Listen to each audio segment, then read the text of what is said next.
moderated college panel. I just want to first take some time as people begin to join our live session today to first just say thank you all for taking the time to come out and join us today. We're super excited about this opportunity. And really, before we get started, I just want to kind of start introducing myself first and foremost, and then just giving a little bit of a background on how we kind of got here. So for those of you who do not know me, my name is Glenna Scholle-Malone, and I currently serve as the Assistant Vice President for College Persistence and Special Projects with the Boys and Girls Clubs of Dane County. And so part of my job is to really support our TOPS College Success Program team, who all manage a caseload of students who are currently enrolled in college. And so through the COVID-19 pandemic, we've really been plugging ourselves in to support our Avid Top seniors through their enrollment process. And so that's where this sort of stemmed from. And so right now, our organization, the Boys and Girls Club of Dane County, is really focusing on our new campaign, #Move for BGC. And part of that includes providing outlets through digital programming for youth within our community. And so with that, we thought, how can our team and our department really plug in to support not only the efforts through our organization, but also to serve our community. And from that, we knew, right, a lot of our students right now in the Dane County area specifically who are interested in attending college next semester, who may not be a part of Avid Tops, who may not be fortunate enough to be a part of the People program where they have access to resources, tools, and really hands-on support as they navigate this transition. We wanted to create a platform for those specific students and their families and parents and guardians to really address some of the updates and share some awareness around the admissions and registration process, financial aid, academic advising, and really what students can expect over the summer and fall for those top feeder institutions here locally. And so that includes Edgewood College, UW-Madison, and Madison College. And so we're fortunate enough today to have folks from Edgewood College to really share with us what they're doing, all of the work that they've been putting in to make sure that incoming students have a smooth transition and are successful for their post-secondary journey. So without further ado, I'd like to just take some time to allow our panelists to introduce themselves. So I'm going to remove myself so I can bring someone else.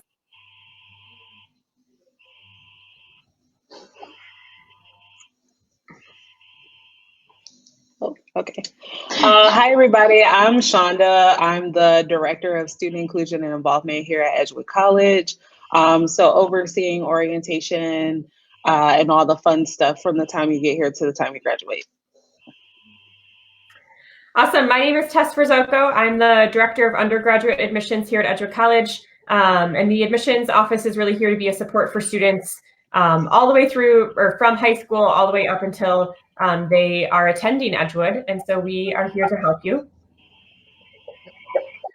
Hey everybody, I'm Ryan Odell. I am an admissions counselor here, so I work primarily with high school students, particularly seniors, going through the application process. I also coach baseball here as well, so I'm involved in athletics that way. Hello everyone, my name is Bobby Briggs, and I am also an admissions counselor, do the same thing as Ryan. I work with primarily students from like the Madison, Milwaukee areas, so I'll definitely probably see a lot of you or have talked to a lot of you that are on in this virtual platform. So.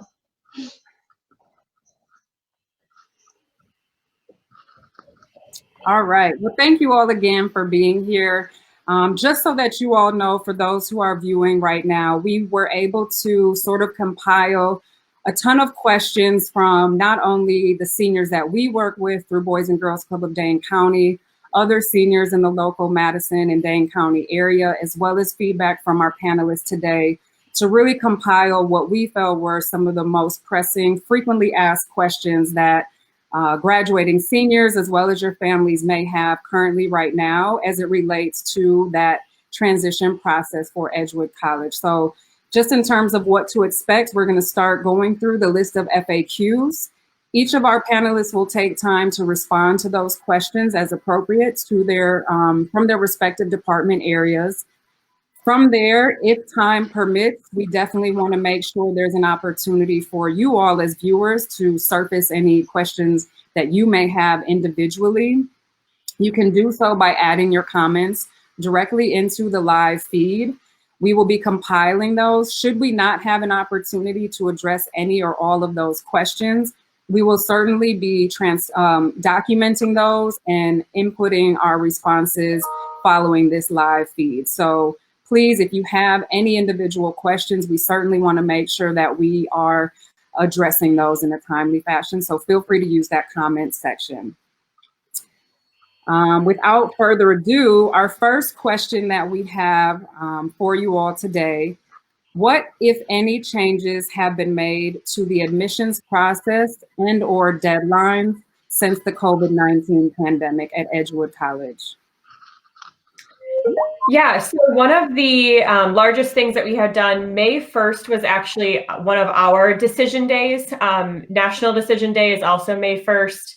We actually pushed that back to June 1st. So students that are still interested in attending Edgewood, you have time to do so. We do have rolling admission as well. So any student who has not even applied to Edgewood, as long as you apply with your ACT or SAT score and then your transcript, you actually could still be admitted for the fall semester. So we do have rolling admission, which is helpful, especially in these times where everything is up in the air. The other kind of areas that we've done that to as well is really just pushing back some of those deadlines. So we do have a financial aid deadline for scholarships, things like that. A lot of times we like to tell students, like, we are here for you. So if you just need a couple more weeks to make your decision, just let us know. Most likely we're not going to say like, no, you need to make a decision right now. We want you to make the decision that's best for you. And if you need some more time for that, that's totally fine. Thank you for that, Tess. Our next question that we have: can I still apply for summer and fall courses? So I know you just talked about those deadlines being pushed back. Is it too late for students who may be interested in starting their post-secondary career over the summer? Is that still an option currently? Yeah, so I'll answer this one. Our summer application deadline, that's already passed for us. Students who wanted to take summer classes, in general, we don't offer too many undergraduate course selections that they can choose from. Generally, our students either will work in the summer, enjoy their summer off, or maybe take a class at a local community college. Summer courses offered through Edgewood are mostly at the grad level, but nonetheless, that application's already passed. But as Tess had said earlier, if students are definitely interested in applying for the fall semester, you have plenty of time. I mean, I know it's May 13th and people are already starting to make their college decisions, but your timeline is your timeline. We're as flexible as we can be with that. So if you haven't applied yet for the fall semester, please do so. We'll be happy to give you the waiver code, so it just eliminates the $30 waive fee and make it free, simple, takes 5 minutes to apply. So still plenty of time to do that. Perfect. And Ryan, if a student is interested in accessing the fee waiver, how would they go about accessing that? Yeah, so all students will have to do is email us, email our admissions office. It's admissions@edgewood.edu. Very simple, and we send it out right away back to them. If they just tell us that they saw us on the Boys and Girls Club of Dane County today, we'll know who they are, and we'll be happy to send that out to them. Perfect. Thank you. And so, unfortunately, for those of you who are interested in starting this summer, that deadline has closed for Edgewood. But if you're tuning in Friday, we will have representatives from Madison College who may be able to share opportunities that you may still have access to. I've also added the link or the email address, admissions.edgewood.edu into the comments for anyone who may be interested in accessing the fee waiver form that Ryan just mentioned. Thank you. The next question that we have is, when can I expect to be notified about registering for classes and or enrollment? So this is a question for students who have already, I'm assuming, been admitted, right, to the institution, and they're ready to register and enroll for classes. First off, I will say I am so excited that you are excited to register and enroll in classes. It is a really exciting day for students. In the past, we've always had Eagle enrollment days where students actually come on campus. You can bring a guest, a family member, friend, and you actually get to sit down and pick your classes with your advisor, among a ton of other things, like learning all about our different types of resources we have on campus and so on and so forth. Obviously, because of COVID this year, that does look a little bit different. Students, if you already have committed to Edgewood College and you have filled out your Eagle Enrollment Day form, you should be in contact with your admissions counselor and your academic advisor. Your admissions counselor would have sent you an email stating the date that you will receive an email from your academic advisor, who will then help you register for courses. So your registration will look a little different in the sense that it will be virtual this year. You'll have a 30-minute meeting. You can have, if you need more time than 30 minutes, that's totally fine. The advisors have already prepped all of your files, so you don't have to do any research ahead of time. You don't have to figure out, do I have the prerequisites for this course or that course? What am I able to take? Really, these academic advisors, we actually did a fun fact the other day that they have over 100 years of experience in that office. So there is a lot of experience there that is helping you register for your first semester of classes. If you think that you are one of the students who has signed up for Eagle Enrollment Day and you haven't heard anything about your Eagle Enrollment time when you're actually going to register, please reach out to either admissions@edgewood.edu, or if you know who your admissions counselor is, you can feel free to reach out to them as well.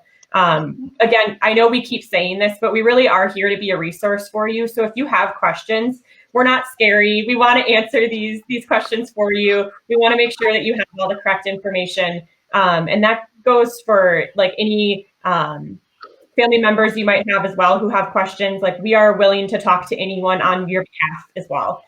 So if you don't want to, but someone else wants to reach out on your behalf, we will talk to them too. Perfect. So students, it sounds like if you have already been accepted and you're looking to register, check your emails. If you did not see an email from your advisor, check your junk mail, because it might be there. Just throwing that in as well. So, and if you haven't received an email and it's not in your junk mail, again, please visit the admissions.edgewood.edu. And it sounds like folks will be ready to assist you as needed. All right, so as we know, for many students, financial resources always is an important topic, right, when considering post-secondary options. And so this question that we have, is it too late to apply for additional scholarships and or financial aid at Edgewood College? Yeah, so I'll take that one. As Tess has already been saying, like, we are not scary people. We definitely want to offer you those resources, especially when it comes to scholarship and financial aid information. So I highly encourage all those viewing, especially if you've been accepted, or even if you're thinking about Edgewood College and the finances is the first thing you really want to dig into, to reach out to us at admissions@edgewood.edu, or again, as Tess has already said, if you know who your specific admissions counselor is. Again, I believe a lot of you will probably be talking to me, so feel free to reach out. I promise you I don't bite. A lot of us as admissions counselors, we also have a schedule link that is in our email signatures when we reply to your emails about financial aid, specifically about the scholarships and things. We do have a scholarship application for freshman students. The priority deadline has passed of May 1st, but as Tess has already said, we've kind of had some things be moved up due to COVID-19. So it is still available until June 1st for students to fill out. For sure. But if you want to look for other resources, other outside scholarships, or talk about working on campus for financial purposes, or your financial aid package, if you receive that, you can definitely talk to your admissions counselors and we can see what we can do to help you and get connected still. Perfect. So it is not too late. It is not. Priority, but it is not too late. So students, if you're out there and you have a remaining gap that you're trying to figure out how you can get that closed, please make sure, if you have not already done so, that you complete that scholarship application. All right, well, good to know. I think a lot of students might be happy to hear that. For those of us who are sort of in the field of higher education and who maybe subscribe to different channels through that, right? The Chronicle, Inside Higher Ed, there's been a lot of conversations around what the heck is fall going to look like for students, whether incoming freshmen and or returning students. And so a lot of us, especially sort of still being on the social distancing and not being able to leave our homes and suggested to not be in crowded spaces, our graduating seniors are wondering, not only, right, have they been impacted by not being able to graduate and walk across the stage and have that ceremony, we've heard from a lot of our students sort of this angst and fear and maybe anger, I guess, I don't know, of what their freshman college year experience is going to be like. A lot of students go to college for that experience of meeting students, being on campus, living in housing. And so that's really an essential part for those of us who are in the field around students' college experience. Has there been any updates from Edgewood as an institution on whether or not fall semester will be in person and or remote, or what can our incoming freshmen expect for next fall, as it stands right now? Understandably so, viewers, as it stands today. Yeah, that's obviously on everyone's mind. We would like to know the answer to that question as soon as possible as well. Edgewood has stated that we are committed to being on campus in the fall. So as long as all of our elected officials, CDC guidelines, all of those point in the direction of, yes, this is safe and healthy and we can do this, yes, we will be on campus.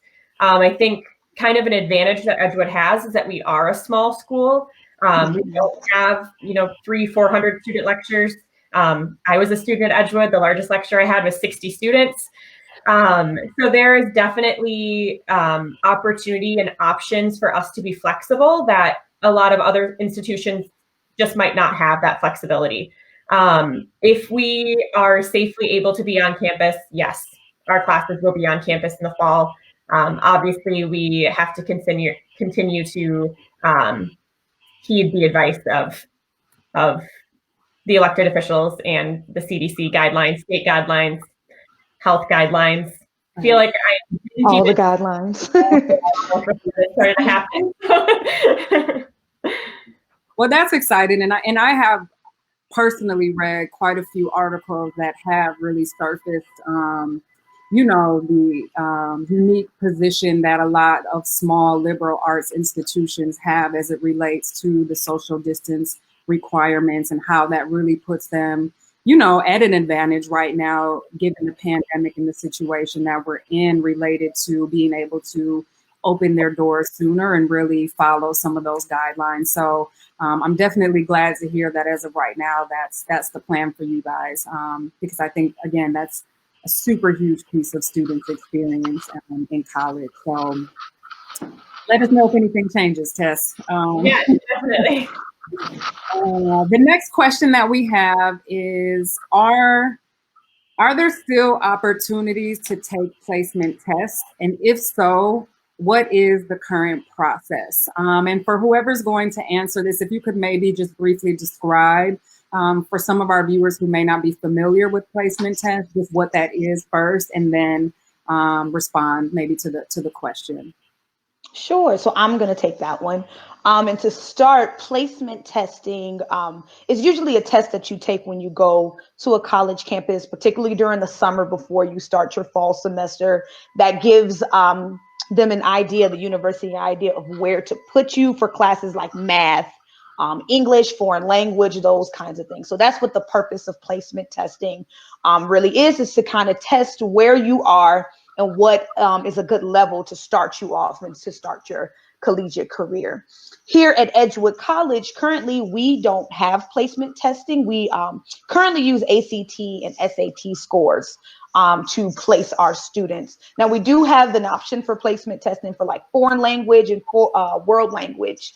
If students want to continue on in the languages, or if they didn't complete a foreign language in high school and need to complete it at Edgewood College, then they can do that, and we can connect them to the person that would be able to set them up for that placement test.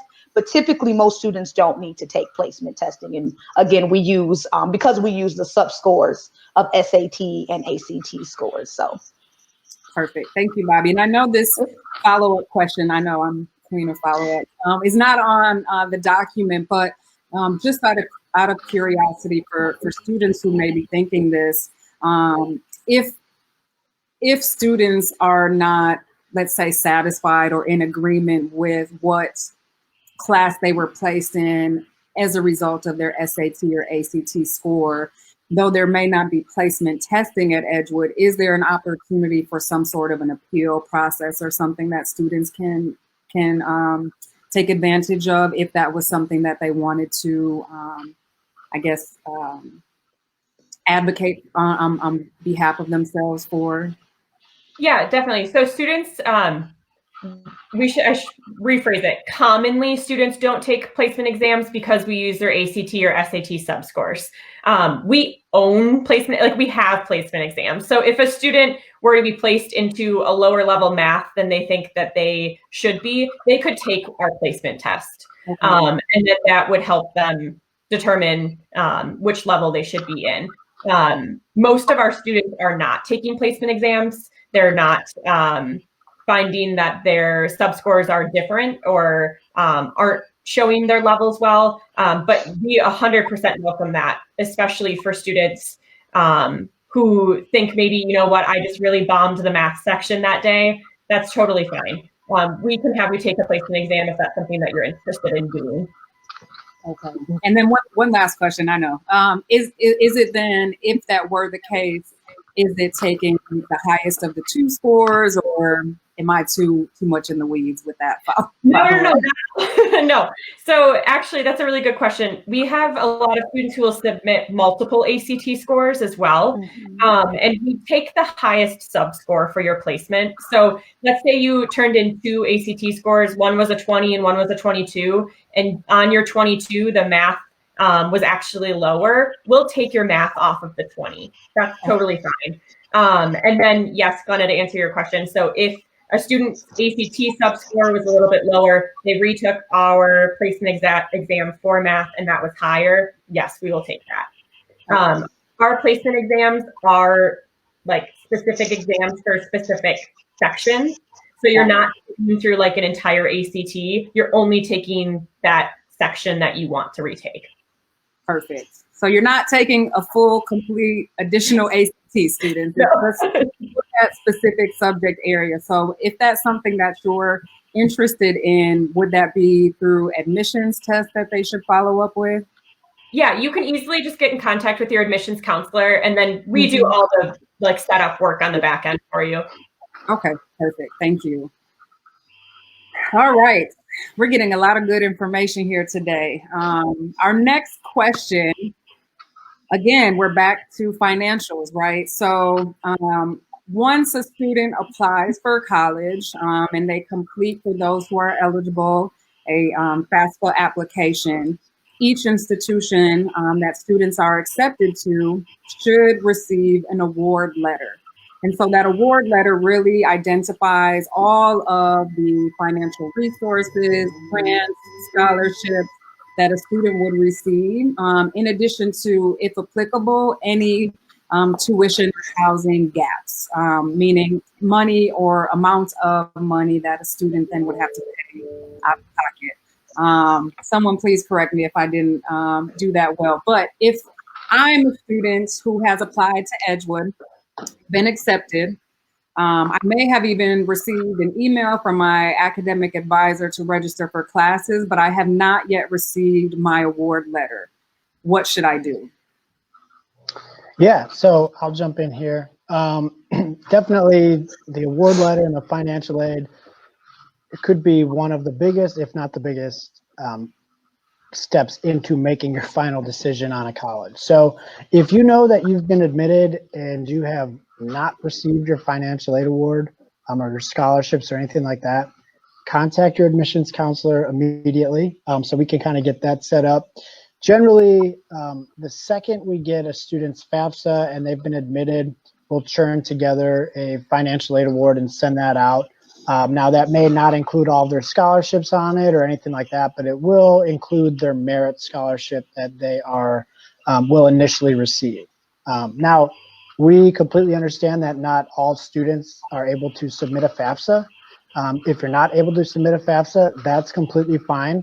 That's another conversation that you can have with your admissions counselor, and they can kind of talk about some different forms that you may be able to submit for some additional government aid. You know, the best thing about Edgewood is how personal we really are, student by student. So if financials are really what's hindering you on making your overall decision, reach out to your admissions counselor, let us walk you through it, let us connect you with our financial aid office.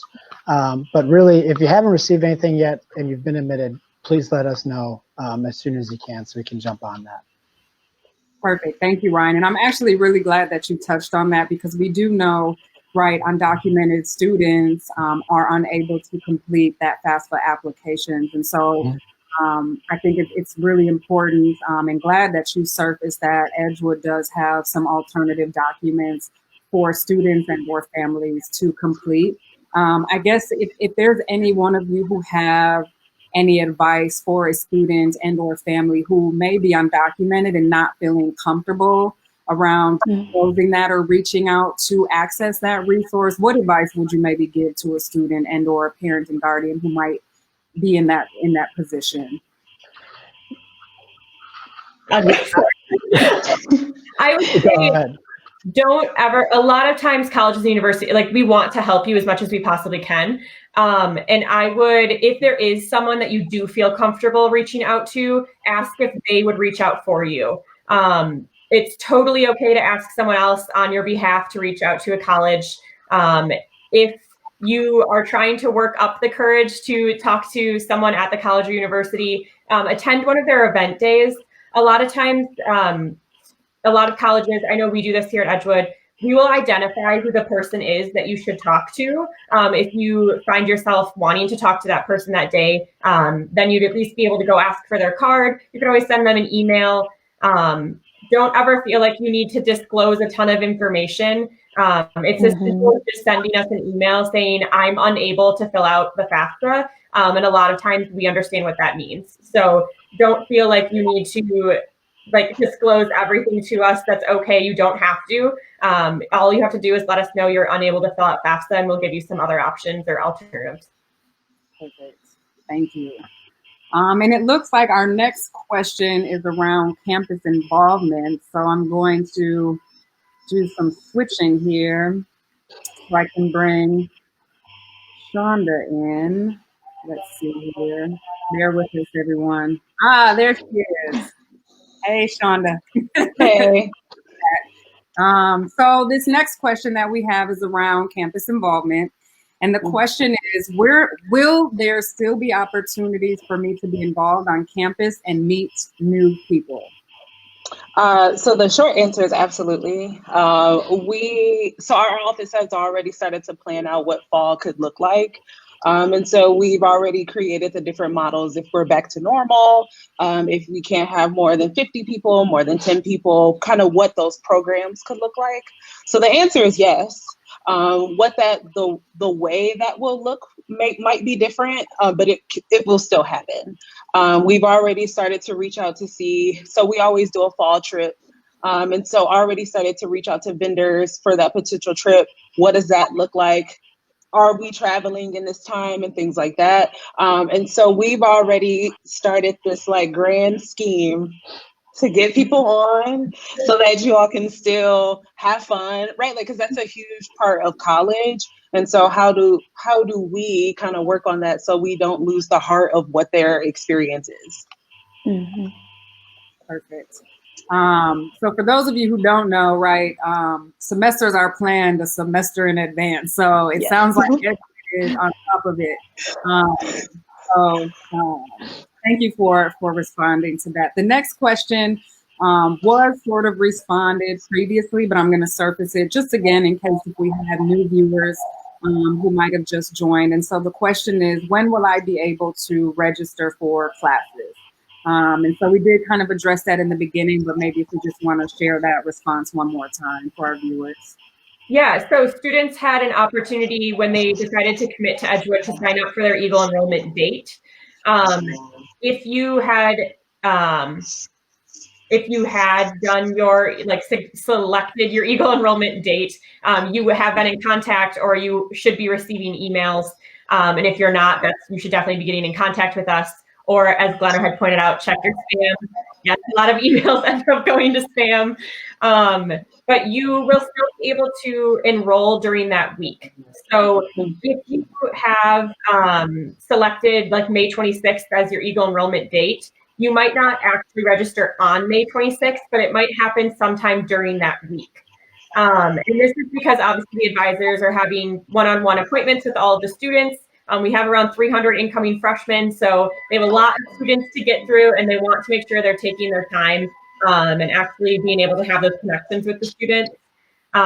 So definitely you will be able to register. You might not register on the day you originally chose. It'll probably be sometime that week or even the week after. But again, all of that new information is in your email. So you definitely will be registering for classes. There are plenty of classes to pick. Do not fret about that. And the academic advisors are there to help you, and they want to walk you through that process. So one follow-up question I just thought of, if I'm a student who I've got everything in place, I received my email, I'm ready to register, but I don't have a declared major, how and in what ways will I be supported in identifying what classes to register for? Again, I know I didn't preview that one, but I'm thinking might have that question. Yeah, that's a really good question. And it's really common. Like literally, I think it's close to 60% of incoming freshman students nationally are undecided or deciding, and that's totally fine. The good news is that a lot of times freshman class loads look very similar no matter what major you're going into. Some programs have a little bit of a prerequisite more than other programs, but again, you'll work with your advisors and they will kind of walk you through that entire process. But specifically here at Edgewood, we have some different steps that we have undecided or deciding students go through that basically help you figure it out. So whether that be I always know the personality, exams or anything along those lines that really can help a student maybe not determine exactly what major you're interested in, but it will at least let you know, I want to work with people, or I would prefer to, work on my own in a lab, or, something along those lines. Especially your freshman year, you don't need to know what you want to do. Don't feel pressured to figure it out right away. You have plenty of time. I did not choose a major until the end of my sophomore year, and I had no idea what I wanted to do until the end of my senior year. So it is okay. You will make it. I'm sure there are a lot of other people who have similar stories to that as well, especially here at Edgewood College. Your academic advisors, number one, will help you through that process. But then two, your professors will help you through that a lot as well. You may not think that they're there to really help you decide a major or pick a major. That was how I chose my major, was that a professor said to me, hey, you're really good at this.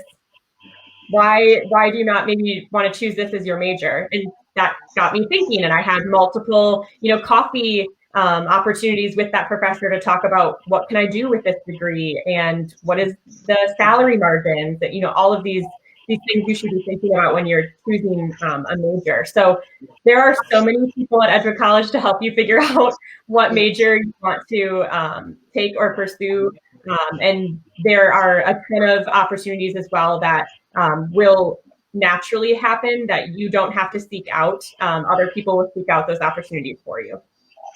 Perfect. Thank you. So students, even if you are undecided, you can still successfully register for classes. and be supported with that. And as Tess mentioned, I am living proof that no matter what your age, you might still be trying to figure out what you're supposed to be doing with your life. It's a lifelong journey, yes. Okay, well, thank you for that. Our next question, sort of related to financials, right? And so with sort of the shift, I think this was maybe around whether or not if classes were going to be remote or not. And we have, confirmed that as of right now, Edgewood is planning to have classes in person next fall. But students are wondering, will they still need to purchase books for classes? And if so, when is the best time to do that? And how will they go about doing that? That is a great question, and I can take that one. The good thing, again, about Edgewood College being a smaller college and kind of piggybacking off what Tess was saying about your professors and how instrumental they're going to be to your college experience, especially at a smaller institution, is that they can really let you know what's going on and give you those updates much quicker than a bigger institution, especially.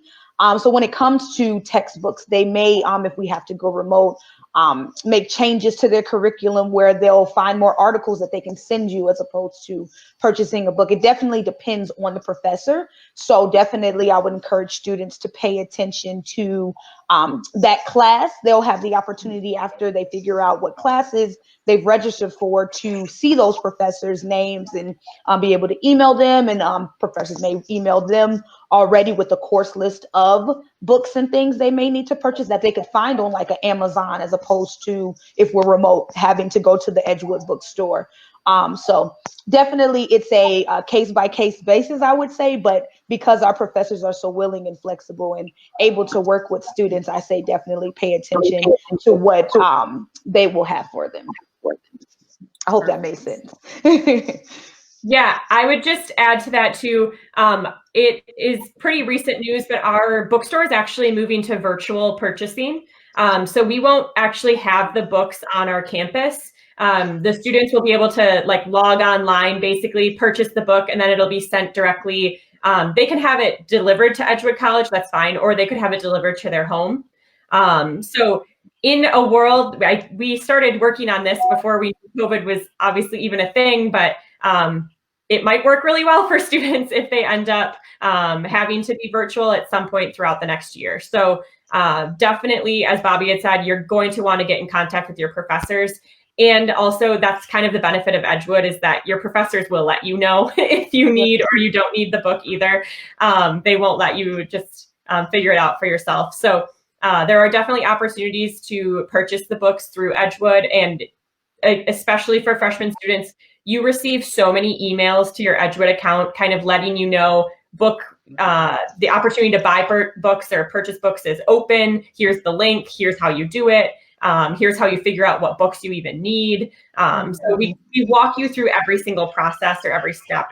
Don't feel like you have to, figure those things out for yourself. Perfect. And again, another follow-up question that isn't on the document, but I promise it is related. We've seen for a lot of our students who are currently enrolled who need access to other resources to help them be academically successful, specifically laptops. Are there opportunities for students to rent out laptops through Edgewood, and/or is there access to laptops and/or computers should a student not own one themselves? I just threw that in there. I'm sorry if you guys don't have a response. I can answer that. Yeah, so I would say, so we have computer labs all across campus in addition to our library. And so some of our main, like the Multicultural Student Lounge, the Queer Student Center, all of the different student spaces, they have computers in them. And they have PCs, but some of them also have Macs for our graphic design students and things like that. And so what we usually tell people is you don't have to have a laptop when you come straight into college. You're able to kind of come, see the types of work that you're going to be doing and things like that, and then decide on the type of machine you should get. Because like everybody assumes, oh my gosh, I'm going to college, I have to get a Mac. No, you don't have to get a Mac. You do not have to. And so really, especially our office, we tell people to come into college and kind of see the type of coursework that they get. If you're not an art or design major, you might not need a Mac. And so you might be able to get a much more cost-effective machine. And so I think those are my two big things. Our technology assistance center, they sell refurbished PCs at a extremely lower rate. And so you also have the opportunity to just come and get a PC for your home or a PC for your residence hall room. And so I would say hold off if you don't have a machine yet and kind of see what the flow and the things that we have here, because you might not need to buy one.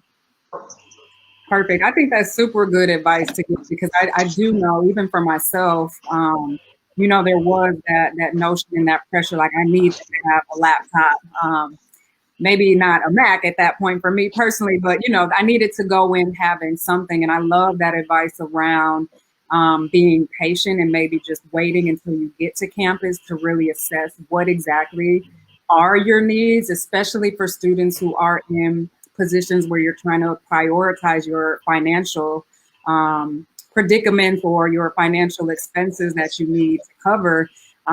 Saving $1,000 or up to $1,000, holding on to purchasing that laptop can be $1,000 or more towards something else, or in a savings account. But it's not for this session. Yeah. I was going to add that when I was a student at Edgewood, I came with a laptop and had spent a lot of money that I should not have spent on a laptop, to realize that it quickly was just going to sit in my backpack, because I am the type of student, and I didn't really realize this until college, that I like to go to the library to study. Like, I couldn't study in my room. I couldn't study in my residence hall. I couldn't study in any of the dining halls. I had to be in a quiet part of the library. And there were a ton of computers in the library. So why was I going to lug my laptop to the to the library just to sit there at a different table when there's a computer sitting next to me?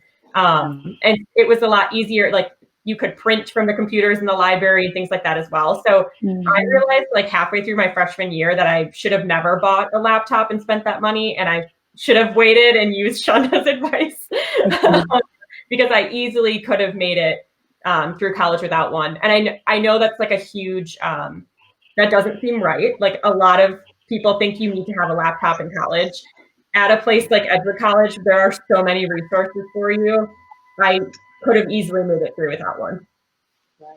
And I think that's all relative too, because, you know, everyone's different. Everyone's style of learning is different. But I do think, regardless, even if you hold off, once you get to campus and you're a few weeks in and you say, yep, I absolutely personally am going to need one, then that's an opportunity that you can then make that purchase, versus purchasing it now and then, you know, you can't return it because your 30 days have passed. And so students, hold off. Parents, you hear first. Laptop is not the first item that you need to purchase from the wish list of your graduating senior. I know students are like, I can't believe. I know, they want to blame me. Right. I'm going to remove my name from here. No. Mini fridge over laptop. No, I'm just kidding. They will learn. Our next question, you guys, we have, oh, this is a good one. So what will orientation look like?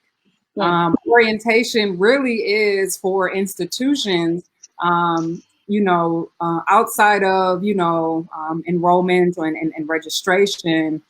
Your first opportunity to really make an impression on students. You know, the sweet 6 first weeks of campus, like, orientation can make or break how much a student falls in love with their institution. So students are wondering, what do you all at Edgewood College have planned?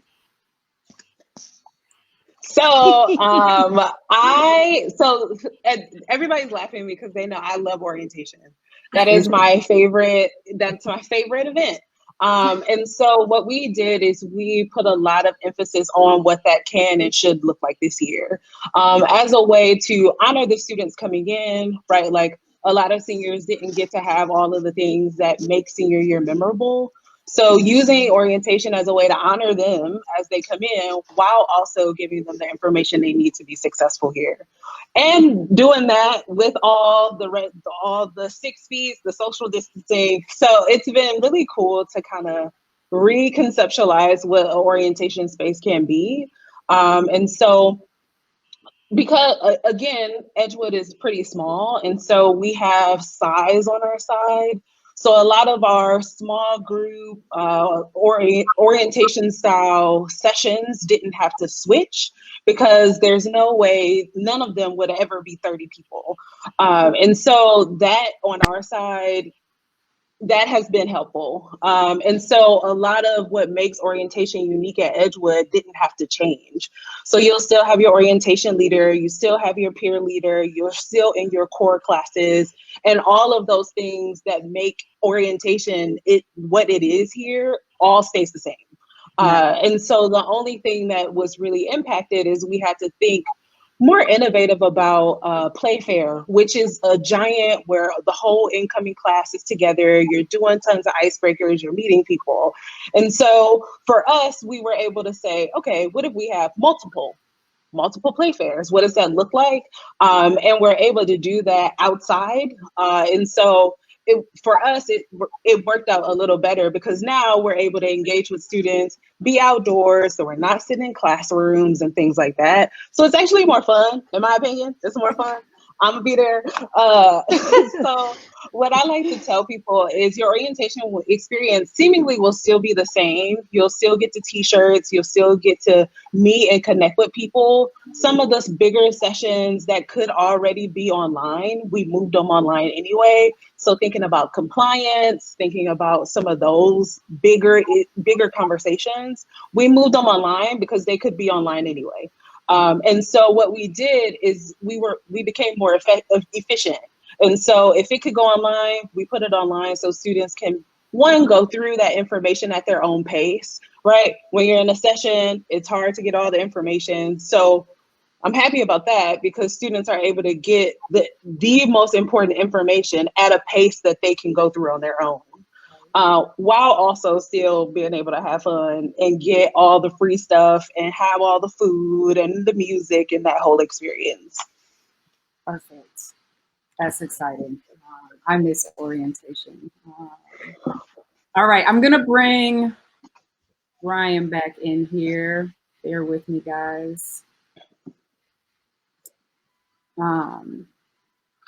He'll be joining in a second. All right, so our next question, welcome back.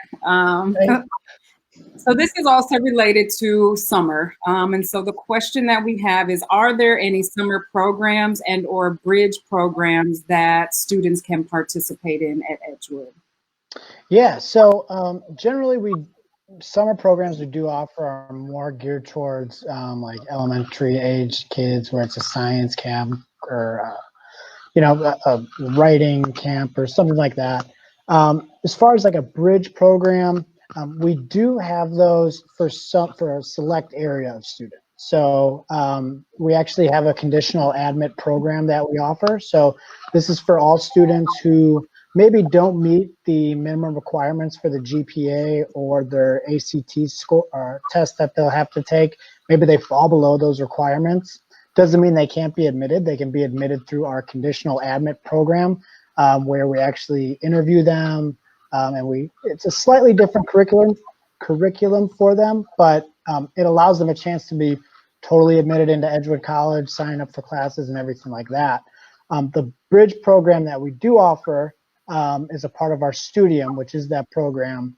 And basically 4 days before orientation will start.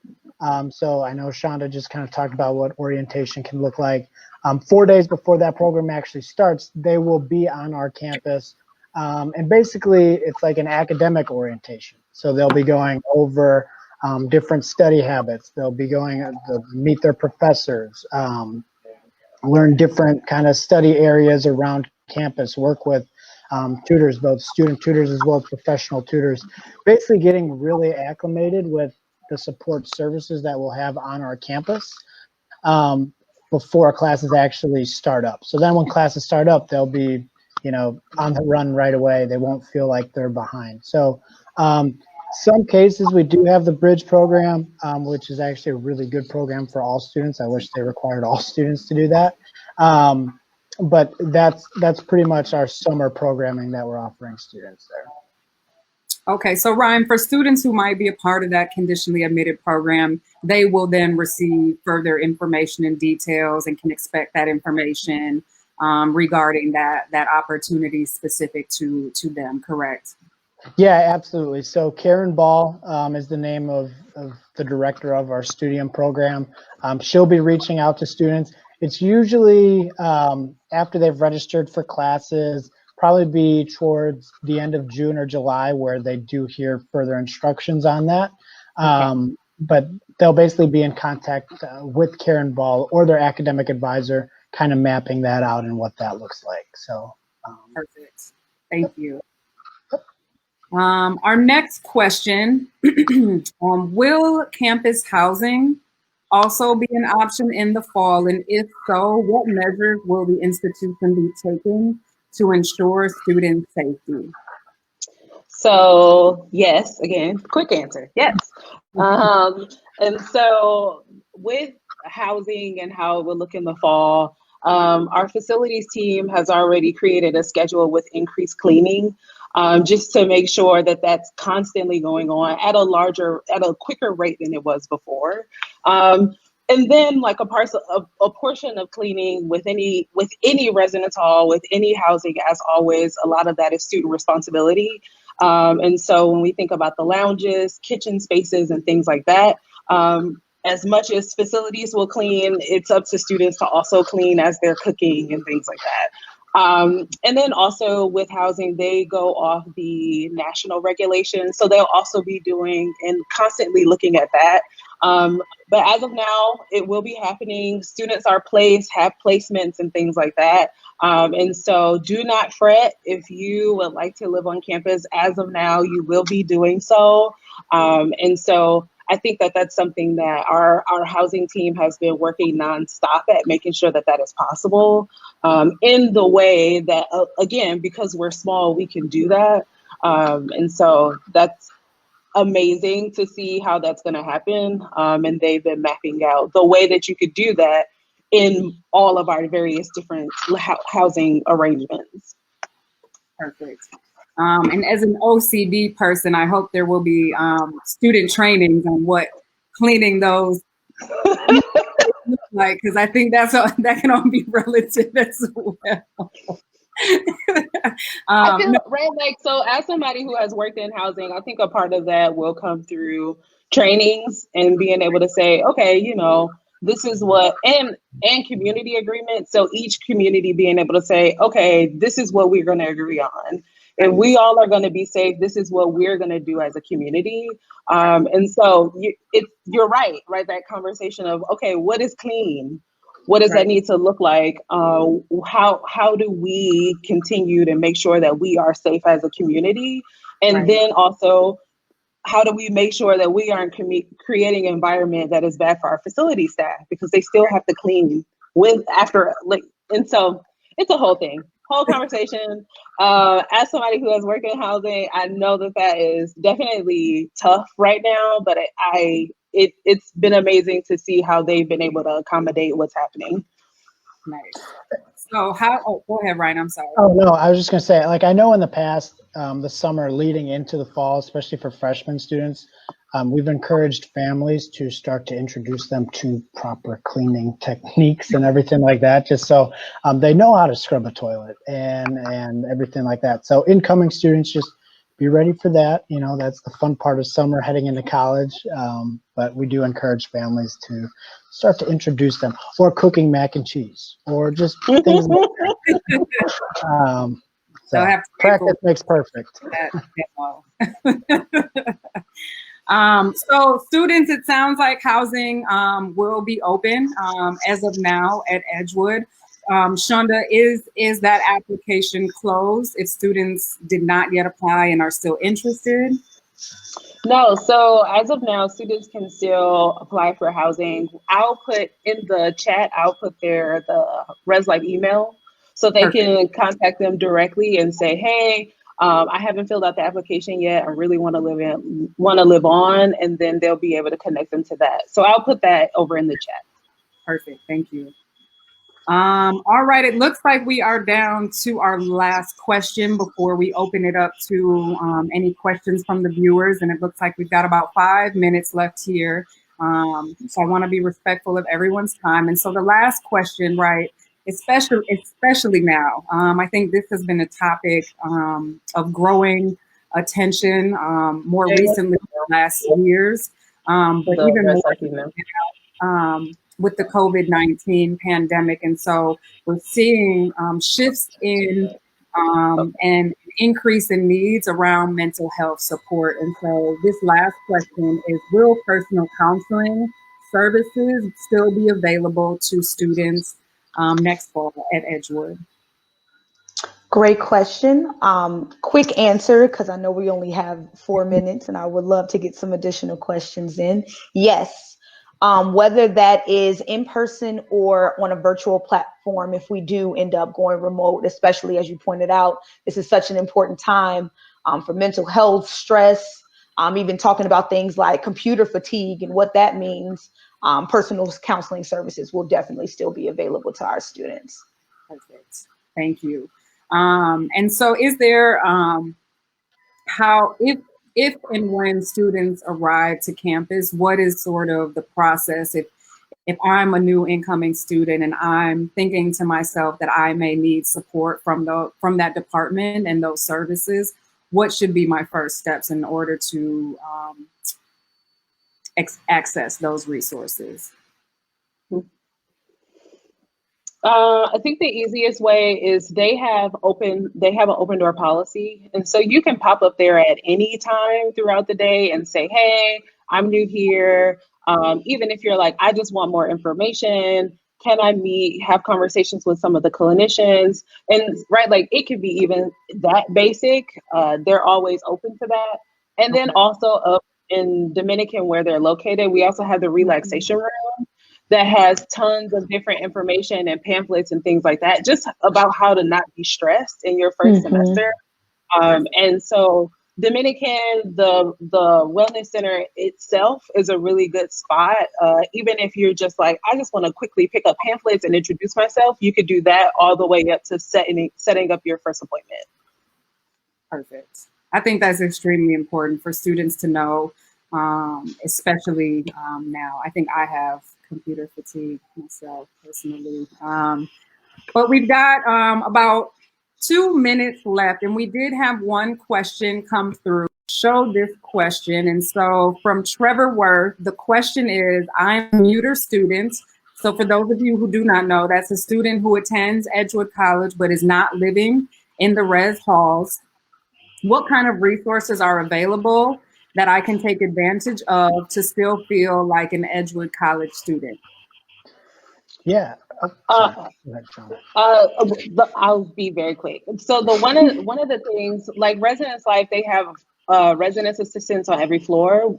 Commuter students has that person. And so we have a commuter assistant that will reach out to you over the summer and say, hey, I'm your commuter assistant. But they'll also be able to say, they do their own programming. So the commuter assistant, they do parking lot programs, which we call parking lot programs because they're usually either in the parking ramp, in the parking structure and things like that, just to catch commuter students as they're coming to and from class. But also the commuter assistants, they hold office hours. We have the Commuter Student Association, which is a student org specifically for commuters. In addition to, our office will still be holding virtual programs throughout all of next year. And so we'll still be doing trivia nights and movie nights online to connect with some of our students who don't have the time to stay on campus or live maybe a little bit further than some other students. And so you'll still be able to connect virtually if you wanted to, as well as attend any of our programs. All of our programs are open to commuter students. Perfect, thank you. It doesn't look like we got any other questions. And so my last and final question for everyone, and I'm gonna remove myself after I answer and bring Tess back so she can respond to this question. But we sort of alluded to this in the beginning, and we know right now, as a result of the pandemic, a lot of students are still sort of in this limbo state in terms of making that final decision around what really and truly is going to be the best fit institution for them, whether long-term or just for next fall and or next year for that freshman year. And so for those students and families who might be currently tuned in right now, who are in those limbo states, who haven't made that final decision, what would you say in terms of why they should truly consider Edgewood to be their choice, and or what do you love most about Edgewood and sort of what makes it unique that you would like to share for some of those students who are sort of on the fence? So I'm going to bring Tessa in real quick here.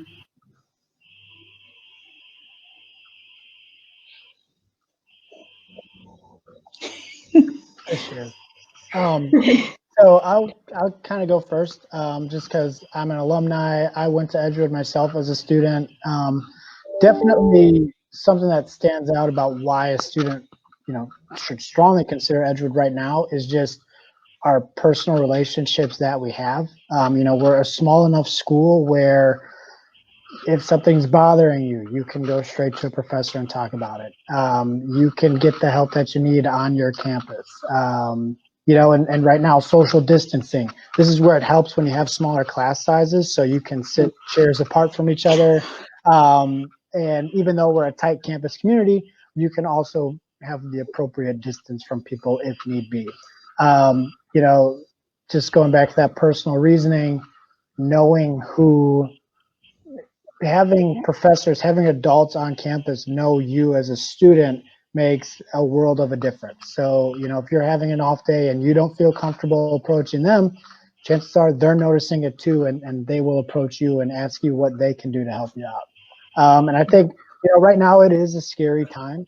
And so going somewhere where you feel comfortable and you feel welcome to just be yourself, that's the best thing that Edgewood has during a pandemic or outside of a pandemic. So that will always be the Edgewood College way.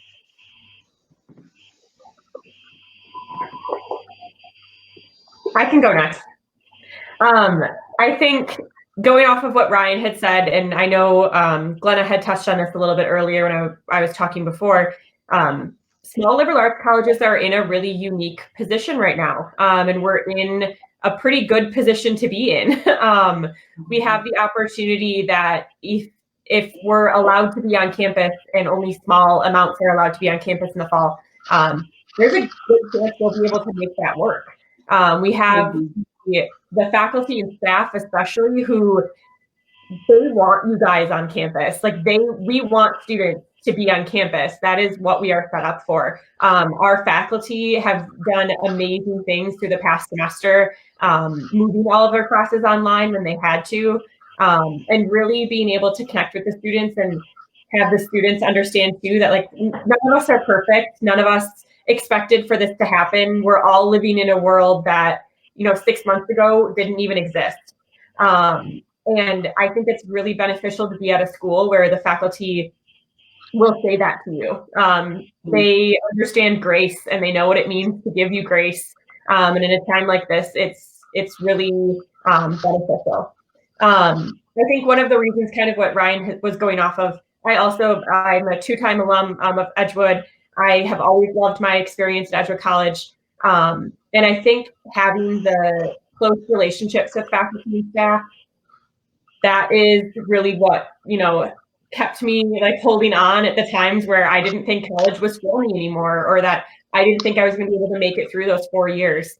If I didn't turn in a paper, my professor asked where the paper was. And that was a new experience for me, to have someone care about my academics more than I was even caring at that exact moment. So I think it's really a beneficial place to be, especially if you're feeling those fears of, am I going to, fall behind right away just because we're in a pandemic, or I don't feel comfortable going to class and so I want to be virtual or something along those lines.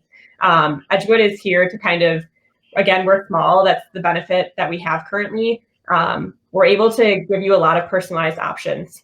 So don't be afraid to ask for them either. I think that would be my other word of advice, definitely advocate for yourself, especially going into your freshman year. I know it can be really awkward and hard at first, but the more you start doing it, the more comfortable it becomes.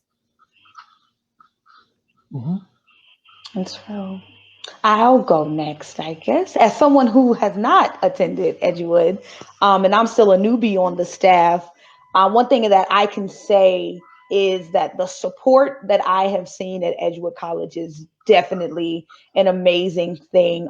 These people on the call right now, for sure, are people that you can count on, in addition to so many other folks encountering OSI and like all that they have planned and all, and how welcoming that office is, and missions folks, and how welcoming they were for me just as a staff person. So how much more welcoming they are to students is really, really refreshing and exciting to see. And I can't harp enough on what everyone was saying about the smaller school feel, but this is a place where you might be at a small institution, but you still can take advantage of some big opportunities. So don't let the fact that we are 2,200 students strong make you fearful that you won't be able to take advantage of all that you want to. You can still study abroad. You can still create a club if you want to, or organization, and make your voice heard and be known at an institution like this. So that is what I will say.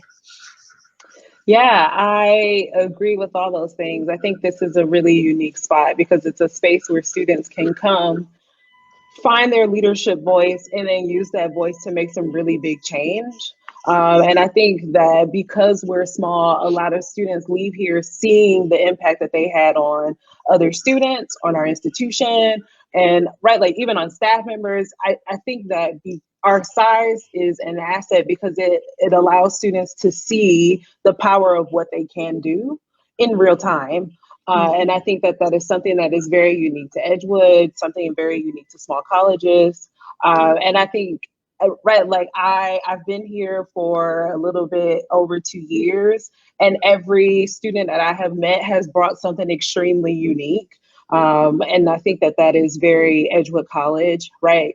That focus on service and giving back to the community, that focus on others, and being the best for others. It's amazing to see in action, especially when the new class comes in, right? Again, this is why I love orientation, because like that, I get to see the students when they come in with these really big ideas, all the way up to multicultural graduation, when I know all the things that they've done with those ideas.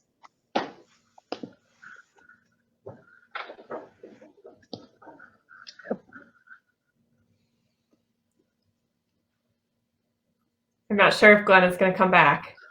Oh, you guys see me? Just yes. like that. Yes. That is smooth. Right.